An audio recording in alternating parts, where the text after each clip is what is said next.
So as the topic, we started maybe 2 weeks ago. We are still going to work on that, taking benefits of machine learning modeling, irrespective of your background, making sure you are doing it right.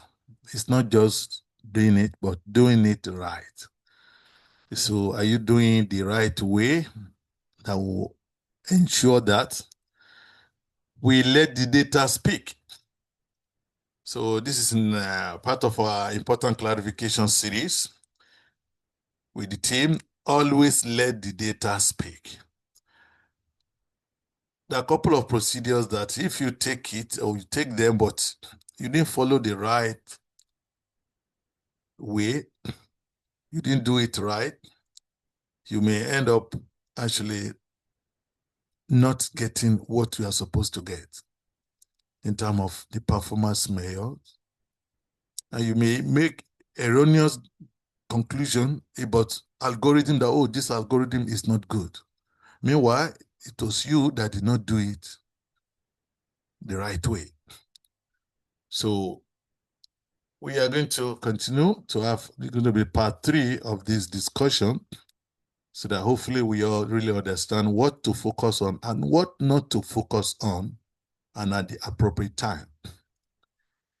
Again, we have the iterative machine learning modeling, which is the basis of most of what we are going to be doing.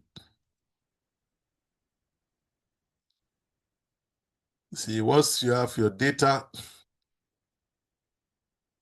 basically machine learning in data science basically divided into all this. You can see here we have the data, we have the data preparation, feature engineering. Generally, people call them pre-processing. Then we have the algorithm side, where the modeling really takes place, the algorithm block. And finally, you go to the performance measure.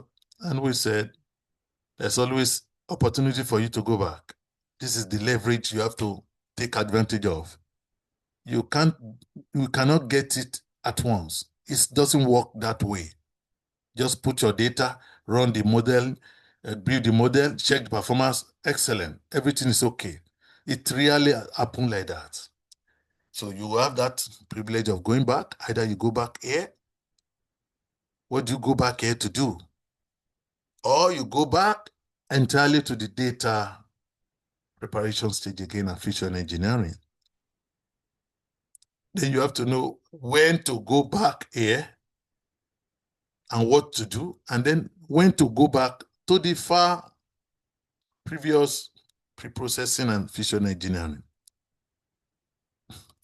Having the knowledge of that will support us to be able to achieve the best possible outcome whenever we deploy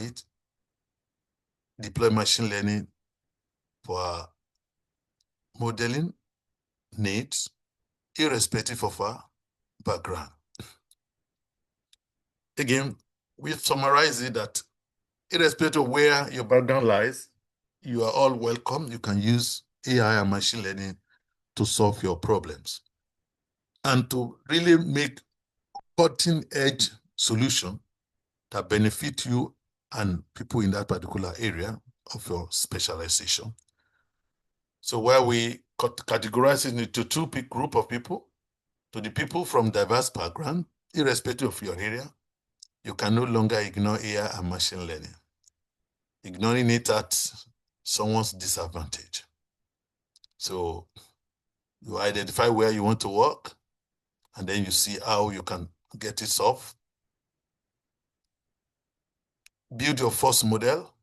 Within few days, you can do that, even few hours. That's one of our videos you can check out on our YouTube channel. Build your first machine learning algorithm. Made it very, very simple. In weaker environment, yes. Even if you understand programming, but if you are new to machine learning, you need to first of all understand how the process works. Then later you can then deploy your programming skills. Again, you further think of how you can build on what you develop first and then make it even better. For those people who are from computing background, so many opportunities for you. You can build a totally new algorithm from scratch that has never been developed before.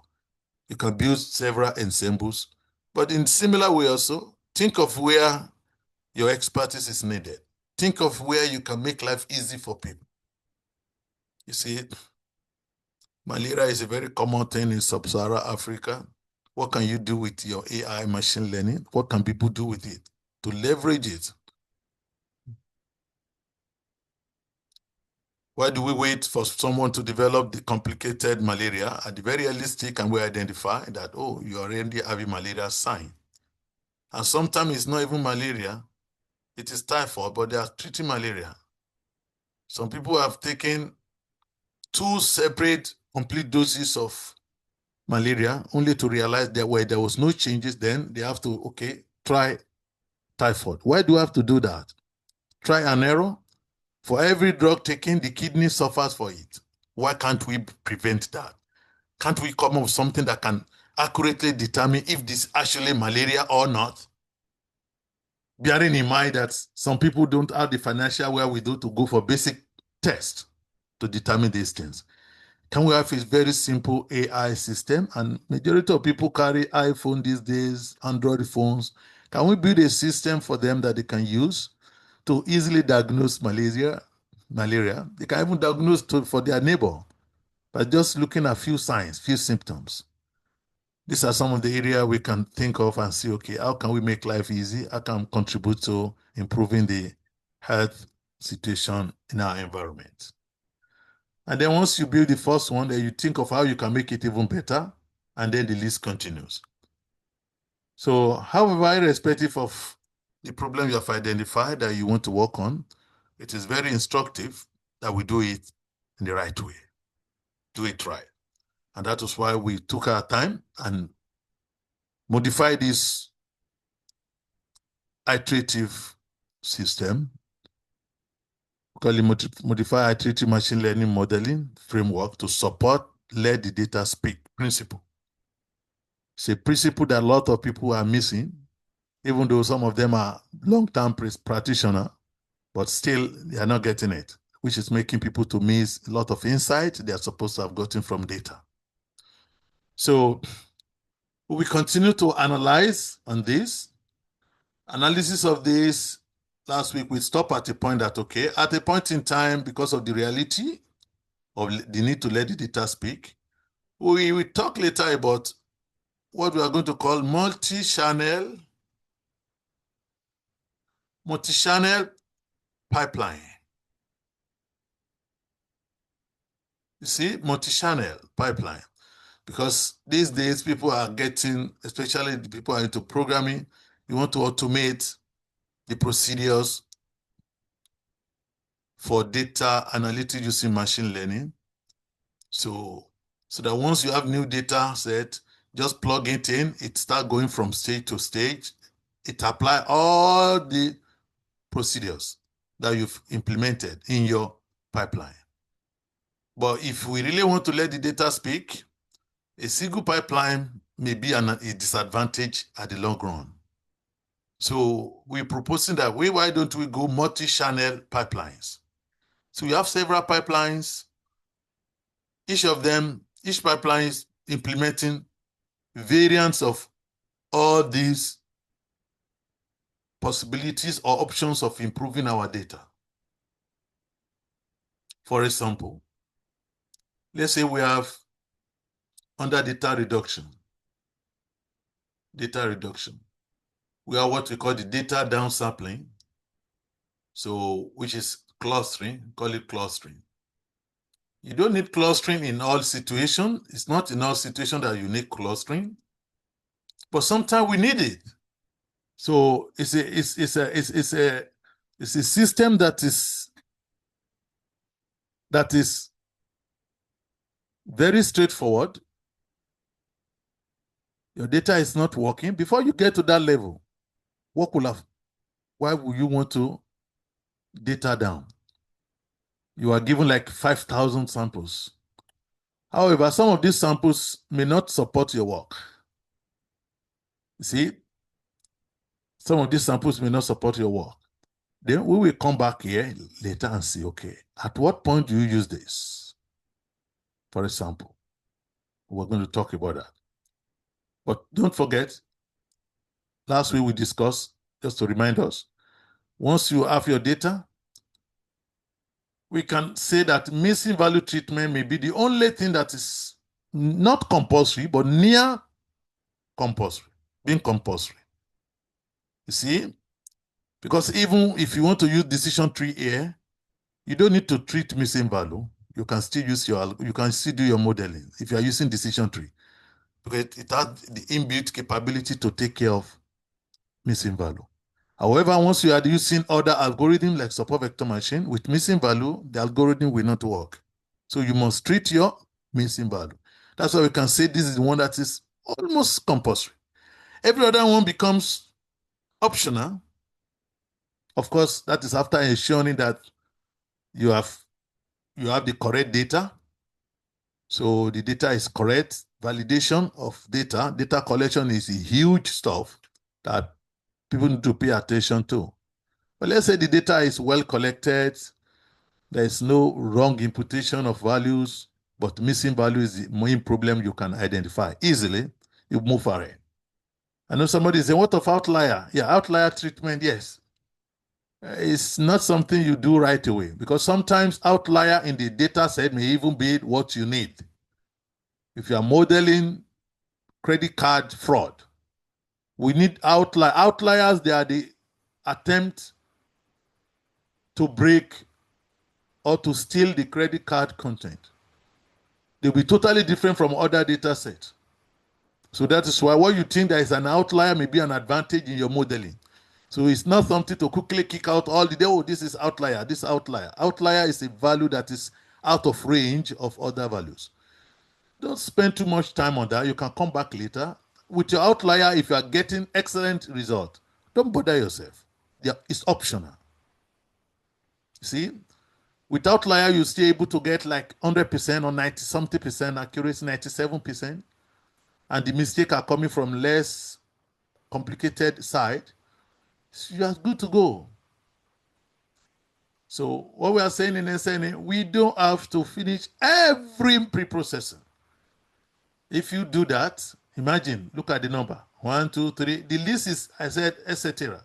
There's so many pre-processing. So many pre-processing you can do. However, you do them as they become apparent to you that, yes, we may be able to improve the performance with them. So once you have your data, let it go in, maybe after treating your missing value. Let's assume missing value is compulsory. Even though I say if you are using decision tree family of algorithm, it's not compulsory. You can still work without treating missing value. But let's assume, okay, we want something that works for every algorithm. Let's treat the missing value. After that, go in. Every other thing becomes optional. Go inside. Let us see the performance. You first of all go back here. This is the first point of call, because you need to do hyperparameter optimization. This is compulsory. Compulsory. Without hyperparameter optimization, your work is not correct. I've seen a lot of people, they just run the experiment once. They run for 2 algorithms. They want to compare 2 algorithms, decision tree and support vector machine. So they run to the decision tree with the default hyperparameters. Luckily for them, they achieve 99% accuracy. Wow, this is enough. And they run it also for support vector machine using default hyperparameter for support vector machine. And support vector machine are able to get maybe 60%. And they start writing report, I'm done. Decision tree is better than support vector machine. That is not how to carry out data modeling using machine learning. You are very unfair to support vector machine. See, you said decision tree is getting 97% accuracy and you are celebrating. SVM is getting 60%. So the gap is huge. You are celebrating, oh, the decision tree is better than support vector machine. That is not correct. You need to do hyperparameter optimization. It is compulsory. If you don't do it, you have not done the basic that is needed to make your work report acceptable. Your experiment will not be, decision or conclusion will not be valid. So once you do the hyperparameter optimization, because this one depends on a lot of hyperparameter. For example, kernel, By just changing the kernel from polynomial to Gaussian, you may be surprised that it jumps to 99%. Just one hyperparameter. C is still there. C. The regularization factor C. So you have to, I change the hyperparameter to make sure that you search for, we call it hyperparameter optimization. It is compulsory. If you don't do it, you have not done the modeling. Let's take note of this. So once you are done, what is the outcome of each of them? Then you can say, okay, I think we are getting a good result. This is excellent. We can go. Sometimes you may want to change the algorithm because in machine learning, we do a lot of comparison. We want to see how 2 or more algorithms are doing so that we'll be able to go for the best among them. See? So if things really get tough, you can make ensemble, but this is not the time to make it.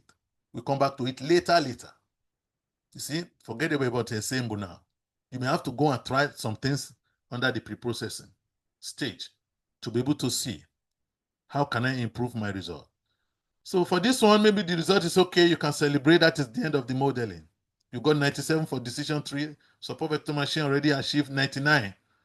So most likely your client will be happy with it. It depends on what you are solving. It's not every problem you have to get 99. We had a client in the past just getting 71. They started celebrating because they have been using statistical method for years, getting a maximum of 37, between 37 and 45%. So with 71, 75, they were celebrating that. No, it's enough, don't worry. I said, we can still do something. We just started. We need to fine-tune the algorithm. We need to use it. They say, no, this is more than enough. You may face such a thing. It means in that area, what is acceptable performance depends on where you are modeling, the environment you are working. You have to go into history. You have to go into literature. What have been done before? So what improvement do you think they need to provide, that you need to provide? So once we address that, let's now say we have another data set. The data is working fine, excellent work. We concluded. Now we have another data set. And that data set is not cooperating. With all the hyperparameter optimization of decision tree support the machine, we try other algorithms. That's why I say you can change algorithms. Keep changing them. The single one. You keep trying them. None of them is getting good result.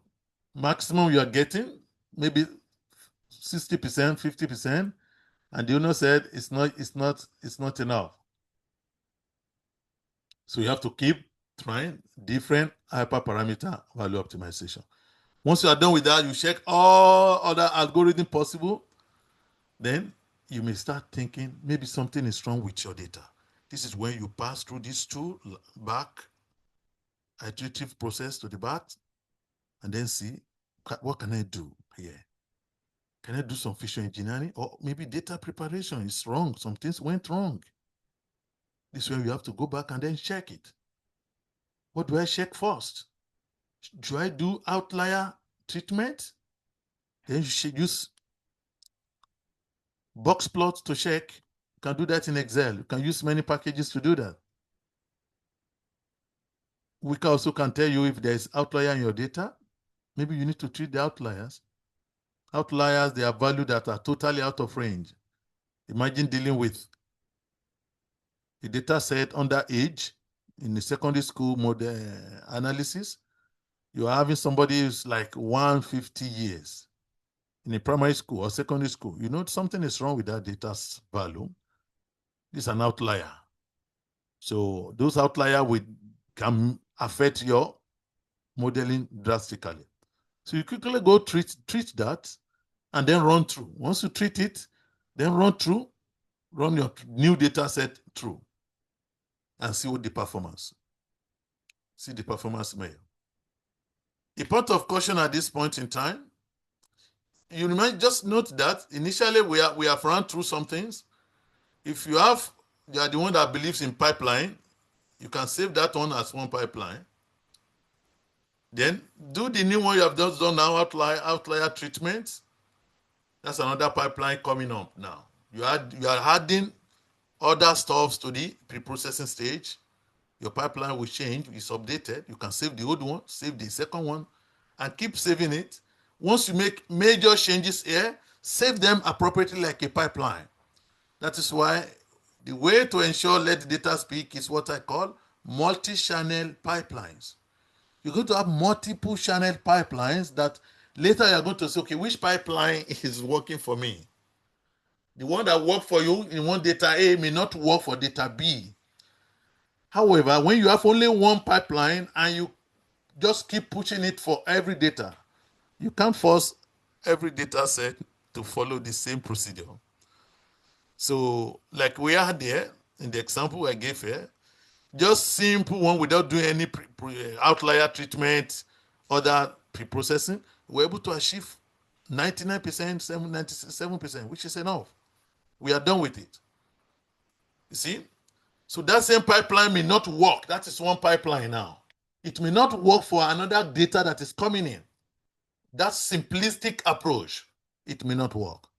But why not try it? Why wasting so much resources on something you don't need? Because there are some pipelines that they already implemented all these procedures inside the pipeline. All these procedures, they're already inside the pipeline. So when you bring in this kind of data that doesn't need those huge rigorous preprocessing, you'll be surprised that at the end of the day, you may be able to get only 60%. This is a data set I got 99, 97. You are getting lesser value because you subjected the data to so much preprocessing that you ended up having what I call mutilated data. See, the data set coming with their own characteristics. So as you keep preprocessing it, you remove outlier, you remove duplicate, you remove this, you normalize the data, you transform it using log transform. You see, you do data transformation, you normalize it, you log transform, you discretize, you may even construct new attributes. So many things to do in your pipeline. What you're having is no more the data you started with, it's more of artificial data set. Sometimes they may not be able to give you the good result you need. We've had practical experience with it that we have to refer back people to original data set. Let us use it.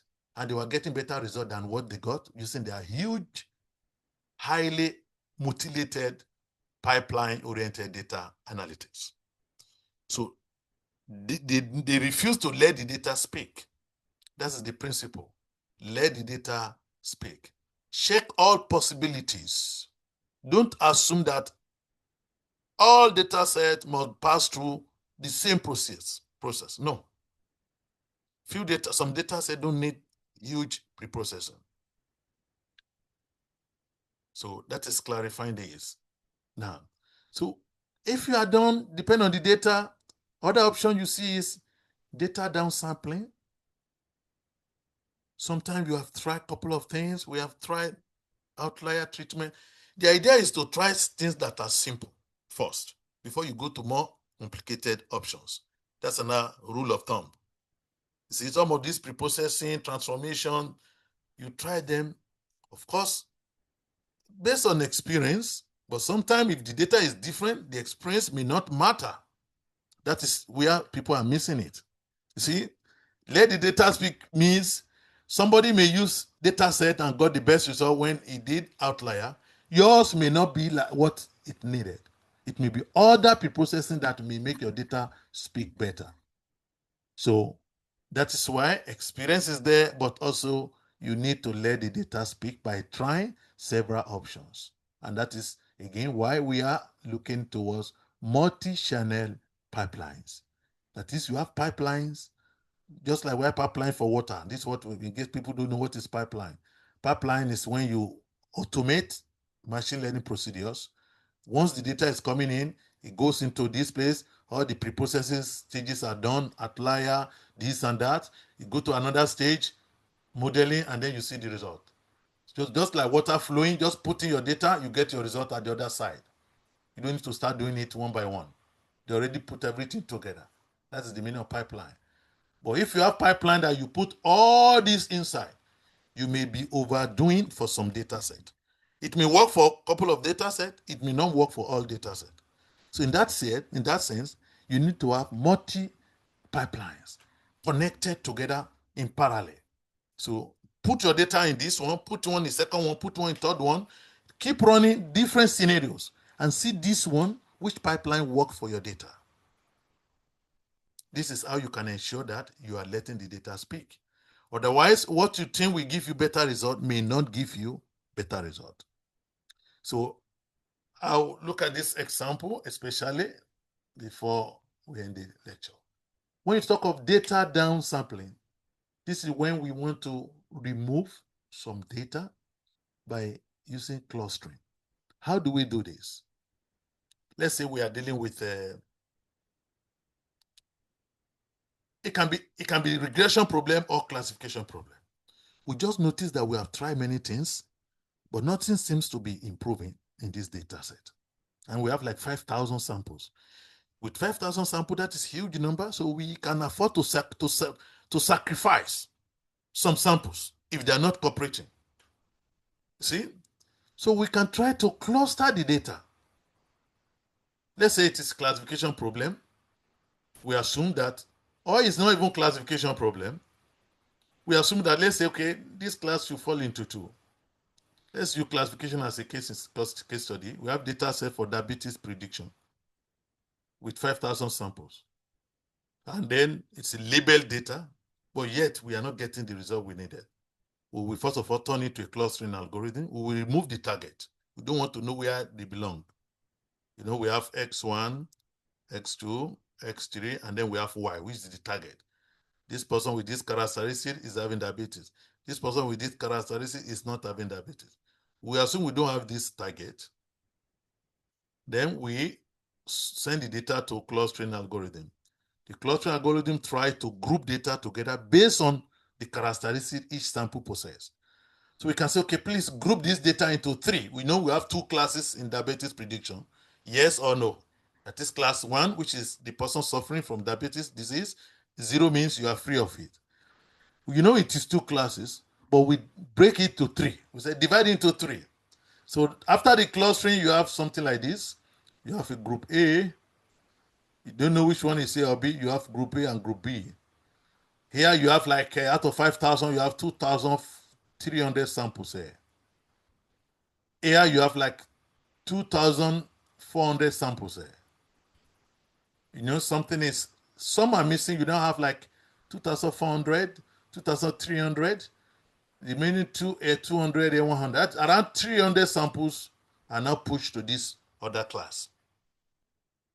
So since you have one majority here, another majority samples here, this sample that is so little may mean that this sample is not supposed to be your data set, because it doesn't have characteristic that is relating to any of these major grouping. So we can just say, okay, delete these 300, locate them, remove them from your samples, and then go back and run your experiment. You'll be surprised that you get better result. Depending on the data, that may be what you need to get your data well modeled. So because you have successfully identified 300 samples that does not demonstrate characteristics similar to the majority, you are able to remove them. This is what we call data downsampling or record downsampling. Data downsampling is the general name, which includes 2. You can do attribute down, and then you can use the record down. Record down means each sample is a record. This is record 1, record 2, record 3, record 4. So we want to reduce the number of records from 5,000 now. We're able to reduce it into 4,700. Now do your modeling with the new 4,700 and see if you are going to get improvement in your work. This is what we call the record down sampling, which is clustering. We use clustering to identify samples that are not supposed to be inside our data set, but they are there, we don't know. So you keep modeling, try several things, it doesn't work. Then this may be what you need to do. So once you use clustering to be able to identify those that are not similar to those ones, kick them out, then do your modeling. Hopefully you may get better result. Because if you are modeling, the idea is we were thinking that we're having 2 classes, meanwhile you're having 3 classes. This one doesn't belong to, they belong to neither this nor this. And they're part of your modeling. And you are trying to force them into this or this. They will not cooperate. You end up sending them here and they are not supposed to be here. So once you do that, this is an indirect way of doing. You are reducing your data. At the same time, you are cleaning the data of bad samples. See, bad samples. So we want to reduce the number of data sets. Sometimes you may be surprised, out of 5,000, this is just a very simple example. Out of 5,000 samples you have, you may end up having like maybe 2,000 in this place, another 2,200, and you have as much as almost 800 plus that are not useful. You kick them out because the data, we still have enough data to do our modeling. We can successfully do that. So once you do that, you go back and do your modeling. You see that can be in another pipeline. So you can start to understand why I talk about multi-channel pipeline. You can take note of it. That's another pipeline. Sometimes we may also do attribute downsampling, which is feature selection. See, we may have to do feature selection. In feature selection, this is where we try to look at, okay, what are the features that are important, which ones are not important. We already made videos on feature selection in detail. We can check our archive, our YouTube channel for that. However, there are many reasons why we use feature selection.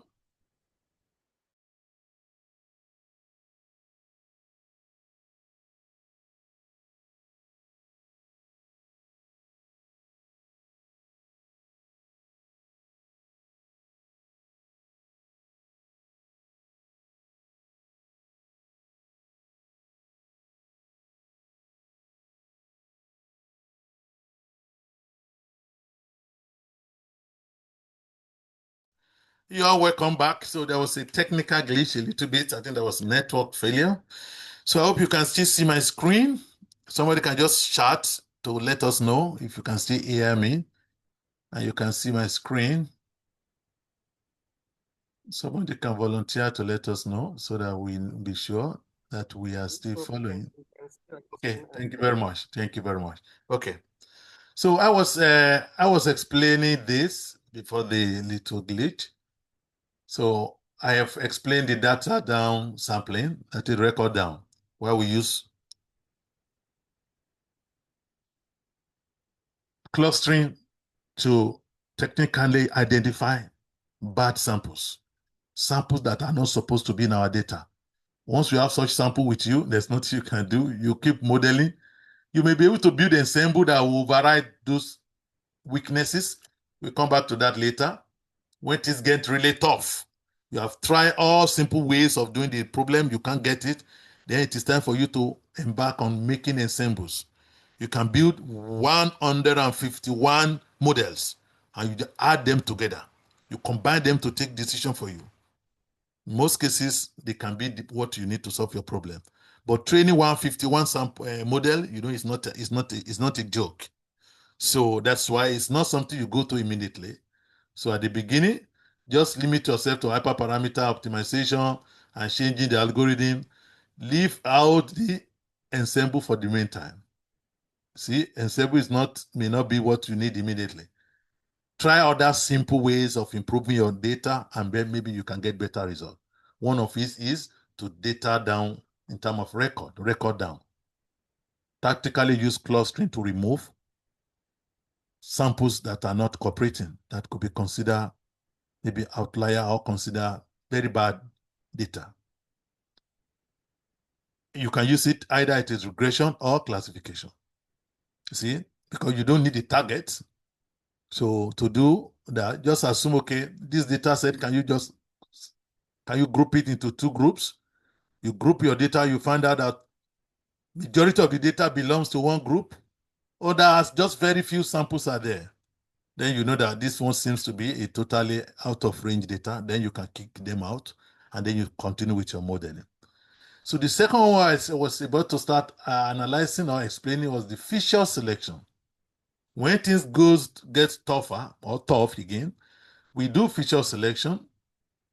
Even when you have this simple scenario I gave earlier, 97% accuracy, 99, 97. Easily, within a few minutes, I got that. After hyperparameter optimization with support vector machine decision tree, I was able to achieve 99 and 97%. That is huge. But you rarely get such easy result. But let's say we get it. Even at that, you may need feature selection. Because we do feature selection because of one, we want to produce a lighter model, light model that is not heavy in terms of number of features. Imagine somebody built a machine learning predictive solution for detecting diabetes. However, every patient need to run like 32 tests. You go to lab to get 32 medical laboratory tests. Look at the huge challenge. One, financially.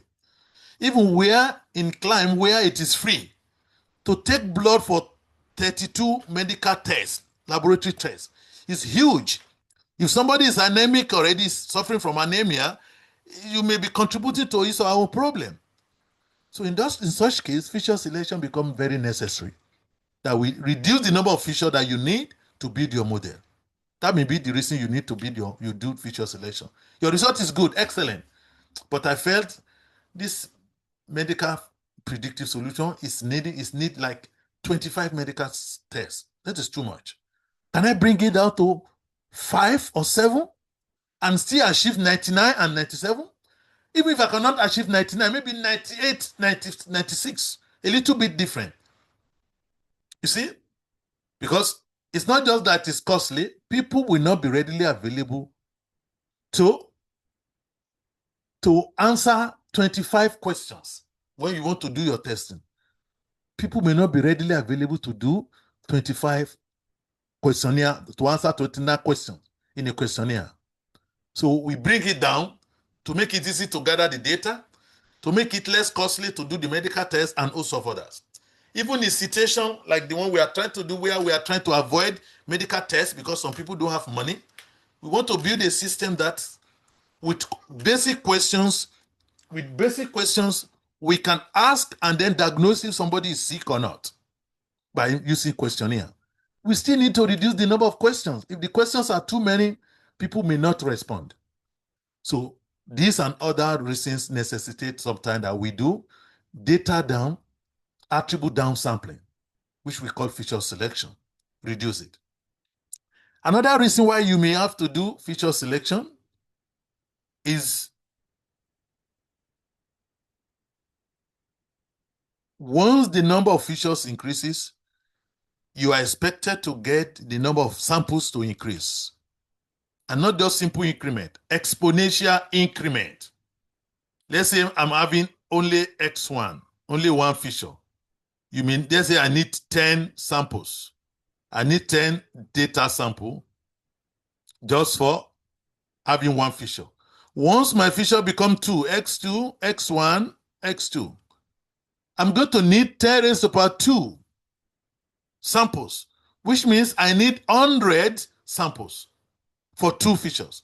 Once my feature becomes 3, X1, X2, X3, I need 10 raised to the power 3. That is 10, that is almost 10, 10, 10. You need 1,000. You see? So look at it, we call it exponential increase. And there's nothing that can support exponential increment. Your client has limited number of samples. Sometimes clients sent us 11 attributes, 11 features, and only 300 samples. So if it's 11 feature, we should be having like 10 raised to the power 11, but here we're having only 300, which is not even enough for 3 features. So we have to do feature selection to be able to get reasonable results. So feature selection try to identify what are the most important features that I should concentrate on in achieving better results with the limited samples that I have. Sometimes that may be what you need to get good outcome from your modeling. So you may need attribute down sampling. In that case, I do attribute down sampling, and then I may have another pipeline that has this. The need for multi-channel pipelines. So I have another one, I add it to another one, and I save it, another pipeline. Because some data said they may need this one, they may not benefit, but okay, let's say, okay, I put this one and this one together, I make it in. Does it increase my result? Sometimes you may need other feature reduction scheme like PCA. PCA. Principal component analysis.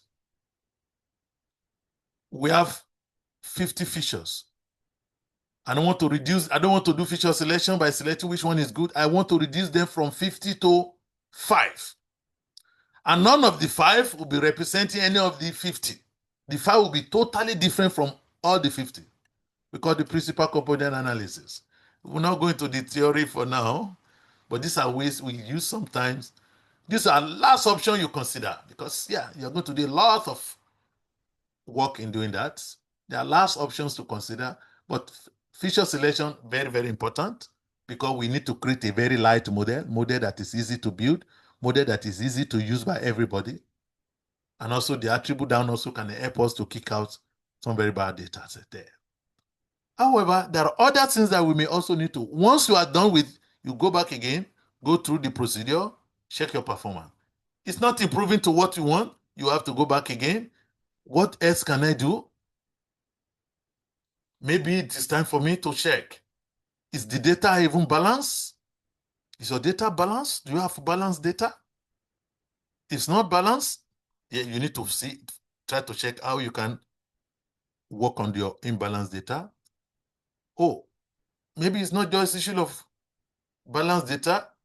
Maybe I need to create a new attribute. Maybe I need to create new attribute. From the available attribute, I want to create order. This is what we call feature engineering. This is called order for feature engineering. You want attribute A times multiplied by attribute B. I want to generate a third attribute that was not there before. Cost multiplied by time taken to produce a particular product.